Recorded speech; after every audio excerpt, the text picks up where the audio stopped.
Hey guys, or hey YouTube. I would just like to give you guys my kind of breakdown of the NASM CES, the NASM Corrective Exercise Program. For me, I'm already a certified NASM personal trainer. I decided to get the NASM CES to further my education, further my knowledge, basically. I felt like I wasn't as prepared as I thought I'd be as a personal trainer. And I came across several incidences where people had muscle dysfunctions, having as far as being asymmetrical, having imbalances in their bodies, pain. I've seen a lot as far as a personal trainer, and I felt that the NASM CES corrective exercise specialty was going to help me, help not necessarily rehabilitate, but to help get people back on track so that they can actually start doing their training properly and have a actually great foundational, great base basically. So what I found in the program was that you learn a lot trying to deal with people with the major problems that every person in the gym goes through, whether it's ankle and foot and ankle problems, pain, plantar fasciitis. There's a loss. We also have people with knee injuries, people with previous ACL injuries or MCL, people that just have standard knee pain or just have tight. If you guys didn't see this, that's my cat. Also, what I learned as well as not just the knees, you also learn a lot about the shoulder. You also learn a lot about the neck, which I never really looked at specifically. As a trainer, I necessarily just deal with the upper and lower extremities, but not necessarily with their cervical muscles or the sternocleidomastoid, which is down here. I never really dealt with that before. I never noticed it before. So for me, learning about that actually did help.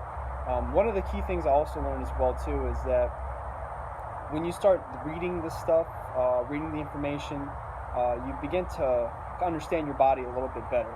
And what I mean by that is that when I was reading, one of the cognations that I had, or one of the symptoms that I had for imbalances was upper cross syndrome.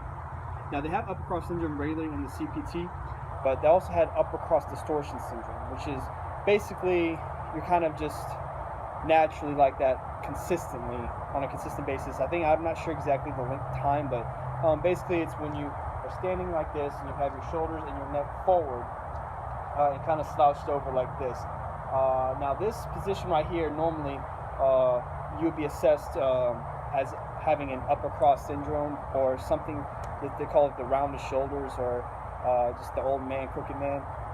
Basically what that means is that you have lengthened rhomboids, weak rhomboids, weak lower and middle traps. You might have tight upper traps.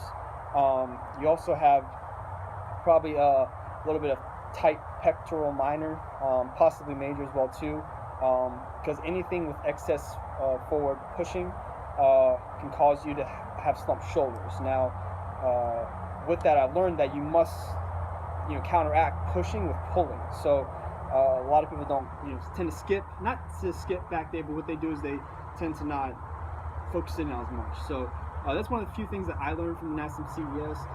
Also, you learn a bunch of stuff about what muscles are overactive, underactive. You also learn a lot of stuff about what exercises can help with pain, with ankle, plantar fasciitis, like I said, tendinopathy. You also learn a lot of stuff about the knee, how to help people with already knee problems, knee issues, probably even previous injuries too. So there's a lot of stuff that you learn from this program. And I did the self-study. I didn't really necessarily need all the extra stuff. I just kind of read the book and just took the test the first time and passed it. If you're really interested in this kind of thing, and also, by the way, if you are in college and you are going to try and go for the physical therapy degree or a physical therapy assistant, this program would be great for you. Why? It's because you're dealing with people that have problems already, muscular imbalances, people that do have prior injuries before, or have injuries right now that may need some little help before actually getting into the actual routine of their workouts. If you can get that, then that's perfect.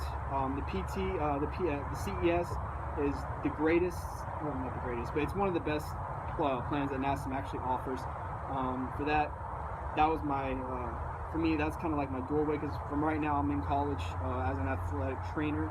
I will be applying to physical therapy school after I graduate, and one of the few things I want to do is make sure that going in this direction was going to help. So if you are into that kind of stuff, you know, you are into the imbalances, you want to learn more about the body, the human anatomy, function of the human anatomy, this plan is awesome for that, and you will be interested in this. So my advice is that if you do get the program, read the whole book, go over all the practice tests. They do offer a practice test there. They offer modules as well too, so you can go over the modules as well too. But personally for me, I'm really into this stuff, so for me, reading the entire book, being thorough with it, and also writing down notes that I thought were very important to me, helped tremendously. The main key points they addressed during the test were application, of course. If you take the NASM CPT, you'll know that's more application than anything else. So you must apply the information. You can't just study it, memorize it. You have to know exactly what you're talking about. You got to be able to teach it to other people. And that's basically, I mean, if you're taking the CES, then you are down for that. You're trying to do that to other people. You just don't want to learn it. You want to be able to apply it and use it for your actual daily work. So CES, great program, corrective exercise specialty. Definitely recommended if you are going into that field of PT and just want to know more about being imbalances and be able to help people in that sort of way. So thank you guys for listening. I'm going to be making more YouTube videos along the way. Hopefully this helps, and hopefully I'll see you guys next time. Peace.